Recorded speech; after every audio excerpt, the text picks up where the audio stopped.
Alors aujourd'hui, on voit le binôme de Newton et on va commencer par apprendre des notions dont on a besoin pour ensuite travailler avec le binôme de Newton. Donc la première notion, c'est ce qu'on appelle le factoriel. Vous voyez, n avec le point d'exclamation, ça veut dire, point d'exclamation, c'est factoriel et c'est assez simple. Qu'est-ce que ça veut dire? Ce que ça veut dire, c'est que 5 factoriels, par exemple, c'est 1 fois 2 fois 3 fois 4 fois 5. Ou si on a 3 factoriels, c'est tout simplement 1 fois 2 fois 3. Et il faut savoir que 1 factoriel est 1 et 0 factoriel est égal à 1 également. Donc, on va aller écrire en haut la petite définition pour ne pas l'oublier. Une autre définition, c'est ce qu'on appelle le choix de R parmi N, ou ça s'écrit aussi au lieu d'un C avec des grandes parenthèses R parmi N. Donc d'abord, on va apprendre à le calculer, après on va vous expliquer brièvement d'où ça vient, mais ça va être utile pour le binôme de Newton. Donc la définition, c'est n factoriel divisé par r fois n moins r factoriel, qui s'applique par exemple si on veut choix de 2 parmi 5, ça va nous donner donc 5 factoriel divisé par 2 factoriel fois 5 moins 2 factoriel. Donc 1 fois 2 fois 3 fois 4 fois 5 pour 5 factoriel, 1 fois 2 pour 2 factoriel. Et ici 5 moins 2 c'est 3, donc c'est 1 fois 2 fois 3.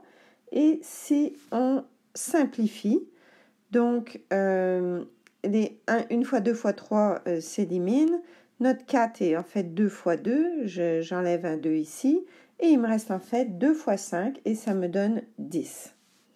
Alors, qu'est-ce que c'est que ce choix de R parmi N? On va voir dans la réalité, disons que tu as 5 pièces de Scrabble, par exemple, avec 5 lettres A, B, C, D, E, et que tu tires au hasard dans un sac.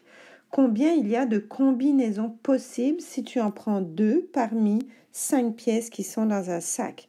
Donc, les combinaisons possibles sont soit on a AB ou AC ou AD ou AE. Ensuite, avec B, c'est BC, BD, BE. On a déjà AB, etc. Il nous reste ici CD, CE et DE. Donc ça, ce sont toutes les combinaisons possibles d'obtenir 2 pièces à partir de 5. Et on voit que nous avons obtenu, comme on a calculé ici, parce que c'est bien C de 2 parmi 5, nous avons bien 10 choix de 2 parmi 5. Et ça s'écrit C de 2 dans 5 ou avec les grandes parenthèses 5, 2. On va écrire la formule. On va commencer maintenant avec le binôme de Newton et on garde nos formules en haut pour plus tard. Donc, qu'est-ce qu'un binôme? Un binôme, c'est A plus B avec un exposant. Donc, on va apprendre, en fait, avec le binôme de Newton, on va apprendre une façon, par exemple, de pouvoir développer A plus B exposant 12 sans avoir à développer à la main constamment. Mais on va essayer de le découvrir nous-mêmes, comment ça fonctionne. Donc, on commence tout petit avec un exposant n égale à 0. Donc, A plus B égale 0. A plus B, exposant 0 nous donne bien 1 parce que n'importe quoi exposant 0 donne 1. A plus B exposant 1 va nous donner bien A plus B. A plus B exposant 2, si tu connais bien tes identités remarquables, c'est A2 plus 2AB plus B2. Si tu veux un petit rappel, si on développe ici A plus B fois A plus B, ça donne A2 plus AB. Et on développe avec le B, ça nous donne BA plus B2. Et si je simplifie, ça me donne bien ce que j'ai écrit ici, A2 plus 2AB plus B2. On continue avec A plus B exposant 3. Donc, c'est ce qu'on vient de calculer. A plus B exposant 2 fois encore A plus B. Donc, on va être courageux. On développe avec le A, ce qui nous donne A fois A2, A exposant 3, etc. 2 A2B plus AB 2. Et si je développe en haut avec B, ça me donne A2B plus 2B2 plus B3. Je simplifie les termes en A2B, puis les termes en AB2, plus B3, et ça me donne bien A3 plus 3A2B plus 3AB2 plus B3. Et maintenant, si on cherche A plus B exposant 4, et non, on ne va pas le faire sur la vidéo, mais si tu veux mettre la vidéo sur pause, le faire à la main et après revenir, moi, je te demande de me faire confiance. Voici directement la réponse. Ça donne A4 plus 4A3B plus 6A2B2 plus 4AB3 plus B4. Alors, observons et essayons de trouver une façon de trouver, disons, le prochain, mais sans développer. Donc, regardons ce qui se passe.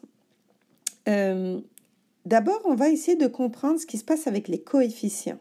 Par exemple, on voit que le premier coefficient est toujours 1. Puis le dernier ici, les coefficients de B4, B3, B2, etc. sont aussi toujours 1. Ensuite, ici, on a 2, 3, 3. Ici, on a 4, 6, 4. Et en fait, il y a un mathématicien qui s'appelle Pascal qui a découvert une façon de trouver les coefficients, quel que soit le degré de l'exposant du polynôme.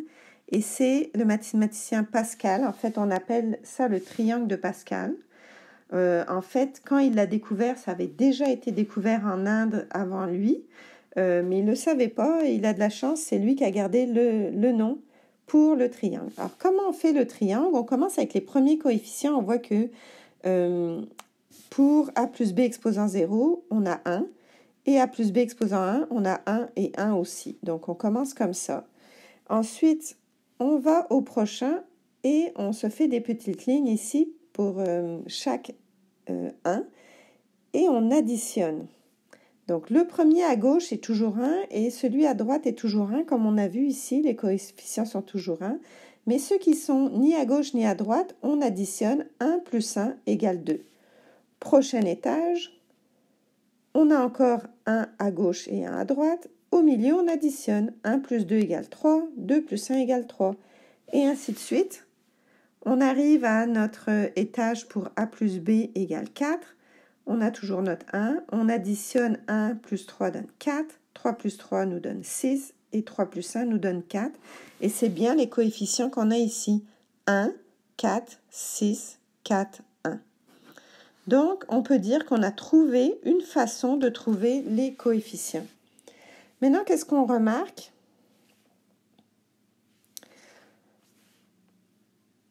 On remarque que ici, l'exposant n, parce que en général, c'est A plus B exposant n, donc on l'appelle n. L'exposant n est 0, on a un terme. L'exposant n est 1, on a 2 termes, etc. Ici, regardez, pour A plus B exposant 4, on a 1, 2, 3, 4, 5 termes. Donc, on sait par exemple que si je fais A plus B exposant 17, je vais avoir 18 termes. Qu'est-ce qu'on observe encore au sujet des puissances? On peut voir ici, je vais commencer ici, par exemple, ici j'ai A exposant 3 et en fait j'ai B exposant 1. Si je fais 3 plus 1, ça me donne 4. Si je fais 2 plus 2, j'ai 4. Si je fais 1 plus 3 pour les exposants, j'ai encore 4.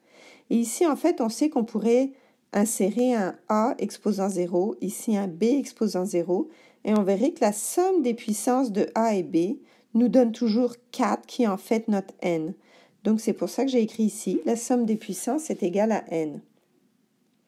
Mais comment les puissances sont mises?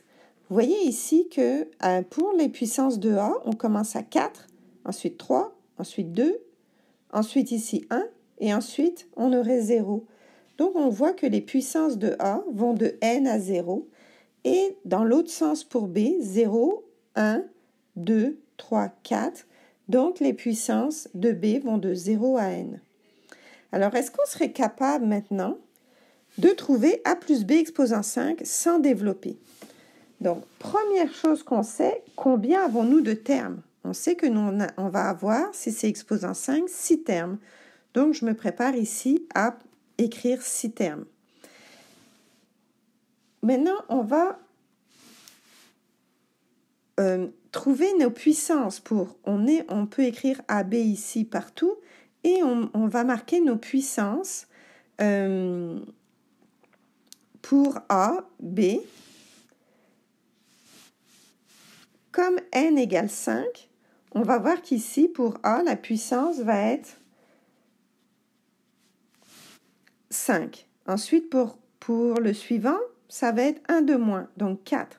Le suivant, 3. Le suivant, 2, 1 et 0. Pour B, on part de 0.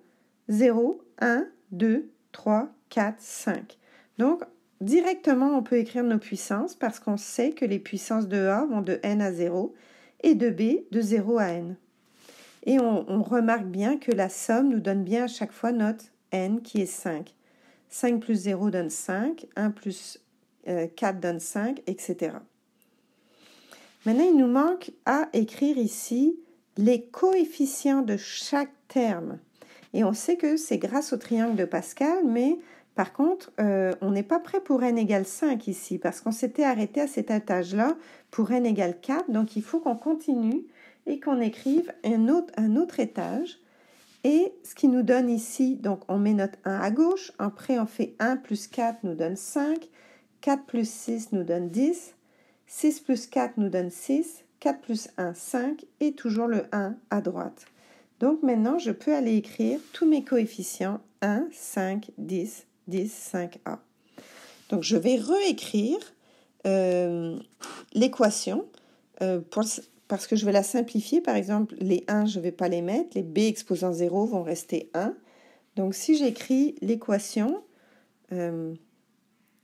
plus simple, ça me donne a plus b exposant 5 égale a exposant 5 plus 5 A4B plus 10 A3B2 plus 10 A2B3 plus 5 AB4 plus B5. Donc vous voyez ici, c'est beaucoup plus court que si on avait fait A plus B 5 fois à développer. Maintenant, avant de finir, deux petites remarques. Qu'est-ce qu'on aurait fait si on avait eu A moins B exposant 5 ? Donc, les termes restent les mêmes, c'est juste les signes qui changent. Donc, il suffit de tout simplement alterner les positifs et les négatifs, en commençant par le positif. Donc, tu sais encore que tu as 6 termes. Donc, ça va être plus, moins, plus, moins, plus, moins. Donc, il suffit de recopier les termes, de faire exactement la même technique. Donc, ce qu'il faut faire, c'est vraiment alterner les termes. Et là, vous dites sûrement, mais pourquoi on a parlé de C de R dans N, choix de R dans N, parmi N, au début? Ben, c'est simple, c'est parce que, en fait, vous comprenez que le triangle de Pascal, si je vous le demande pour écrire la 12e puissance, ça serait assez long à trouver. Donc, il y a une autre façon de trouver les coefficients sans le triangle de Pascal, mais on va juste le valider. C'est que, par exemple, si je réécris ici les coefficients qu'on avait pour A plus B exposant 5, on voit qu'on peut écrire le premier terme, en fait, c'est C de 0 parmi 5. Ensuite, le deuxième, c'est C de 1 parmi 5, puis de 2 parmi 5, 3 parmi 5, 4 parmi 5 et 5 parmi 5. Donc, vous vous rappelez qu'on a calculé 2 parmi 5, le choix de 2 parmi 5 avant, au tout début du vidéo, et ça a bien donné 10. On peut en vérifier un autre si vous voulez. Disons que je fais C de 4 parmi 5. C'est 5 factoriel divisé par 4 factoriel fois 5 moins 4 factoriel, si on regarde l'équation qu'on avait trouvée ici au départ. Donc, je vais remplacer par les factoriels. Donc, pour 5 factoriels, c'est 1 fois 2 fois 3 fois 4 fois 5. Et en dessous, 1 fois 2 fois 3 fois 4. 5 moins 4 donne 1, donc c'est 1. Et si je simplifie, ça me donne bien 5. Donc, on voit qu'on n'est pas obligé toujours d'utiliser le triangle de Pascal. Il est pratique quand les exposants sont petits, mais quand les exposants seront grands, on aura une façon de trouver les coefficients sans utiliser le triangle de Pascal grâce à la formule de la combinaison. Donc, voilà, on a fini et c'était la première vidéo de la série. Et la prochaine vidéo, on va parler de du binôme de Newton encore, mais avec la formule pour trouver des puissances plus élevées facilement.